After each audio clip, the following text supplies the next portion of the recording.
I'm not preaching this as the end-all be-all for load development. There's others that are probably just as good, maybe even better.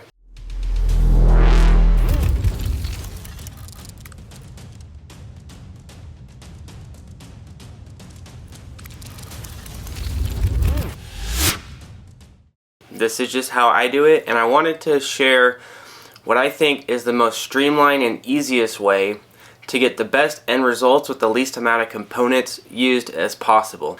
Step 1, define use. Break it down into whether it's going to be used for hunting or target shooting. Then after that, you can go even further if you want. For instance, the load that I'm developing for this video is for my brother's rifle. It's a 6.5 Creedmoor. And he's a recreational shooter, doesn't do it very often. He will probably use it for hunting as well. And we're in the Midwest, so we're going to be hunting whitetail deer at distances within 100 yards, most likely 150 at the very most. And some shots could be as close as 20 yards. So I kind of, almost like a thought tree, broke it down there to really hone in on what we're trying to accomplish with our choices that we're going to be making moving forward. And by doing that, it's going to remove a lot of confusion in terms of what do I pick, and it's going to really help just make everything a lot easier as we proceed. So after we've defined our use, we'll move on to step 2, which is pick a bullet. Now, there's lots of different bullets out there. It's really mostly a personal preference. There's a bunch of good ones in this day and age. I ended up going with a 143 grain ELDX from Hornady. One, it's a pretty economical bullet that is a good middle ground between kind of the cheaper stuff and the more expensive stuff. 2, it works well at the distances and velocities that we're going to be encountering. It's just a bullet that I had on hand. That helps too. Those are all valid reasons. But pick whatever bullet brand you like and style. Just use the definition that we came up with in the last step to kind of help focus in on what you're trying to do there. So once we have our bullet, we'll go on to step 3, which is cartridge overall length. So we'll have to determine what that is. We're going to need to get the jam measurement, and then from that we're going to base our cartridge overall length off how far we're going to jump that bullet before it goes into the lands. So in the old days, that used to be that you wanted target bullets right up in the lands and hunting bullets just off the lands. And a lot of the old-time hunters that were also target shooters might have a hunting rifle where they were out on a hunt and they went to take the bullet out of the chamber and the bullet got stuck in powder and fell into their action. That was a really popular thing that would happen back in the day because everybody was getting the best accuracy from cramming that bullet way up into the lands. That's not really the case anymore. So starting at about a 30 thousandths jump off the lands is a really good place to find a good jumping board. So that's where I generally see that I'm going to find the most accuracy the fastest. Just make sure to do your due diligence and put in the legwork to make sure you're getting accurate measurements. Step 4 is pick a powder. And so the goal with picking a powder is going to be finding the powder that works best with everything else that we've came up with to this point. So it's got to work well with the bullet and the use that we've defined. So this is kind of where the rubber meets the road. It's where things start getting a little bit more complicated, but if we put in the legwork now as we're doing our research for this, that we're going to save ourselves time whenever we actually go to testing.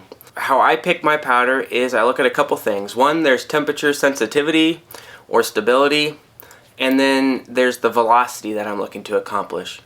So I pick a powder that's going to get me the most temperature stability that I could find and still accomplish the velocities that I'm looking to obtain.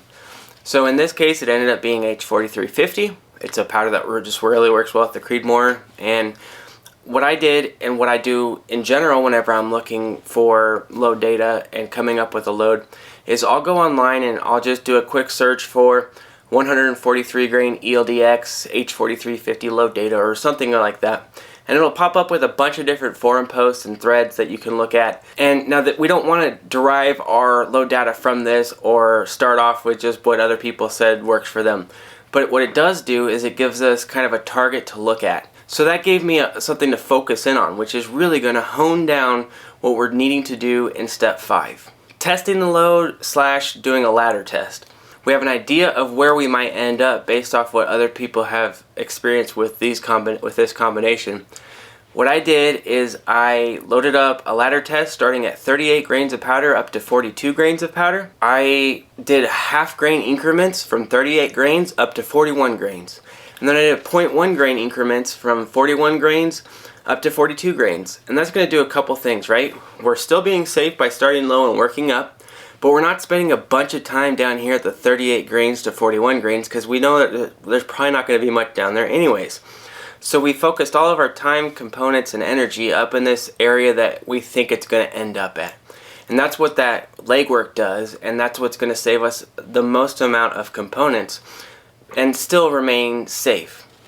So as we're going through the test, we're going to be firing these off. We're going to be looking for flat spots in velocity. So if once we go from 41.1 grains to 41.2 grains, if there's a 50 feet per second velocity jump, that's no good. But what we ended up seeing is that there was a very small velocity jump, which is exactly what we wanted to see.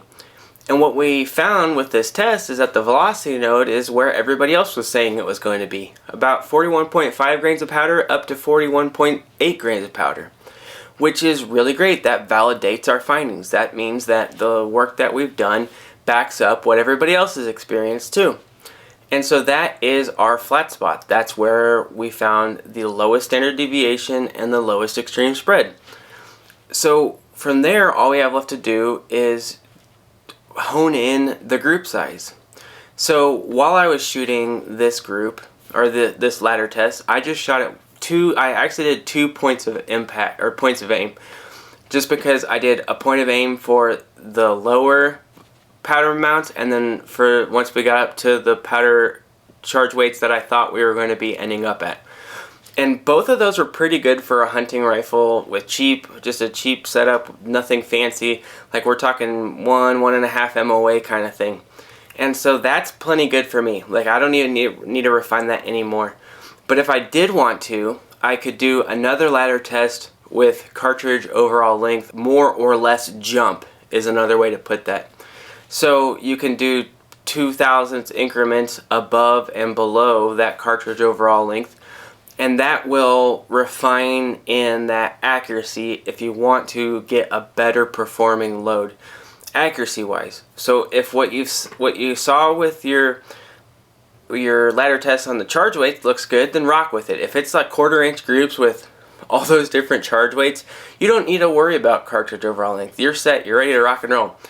But if you're not happy, like in this case, with a little over an MOA of accuracy, then you can adjust that cartridge overall length, and that will shrink those group sizes. Well, it might increase them too, but you'll find a spot where it'll start to shrink again. And that's really it. That's all there is to finding the best load for that rifle. And it's super simple. I think we don't need to make it super complicated. We don't need to spend a bunch of components hammering through 38 grains to 42 grains in 0.1 grain increments.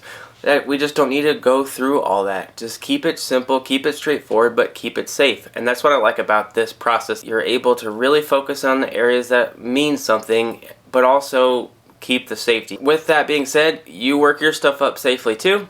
But that's it. That's how I do it. I'd love to hear how you do it, so leave a comment down below and let me know what your thoughts are and how you do your loading process and load development.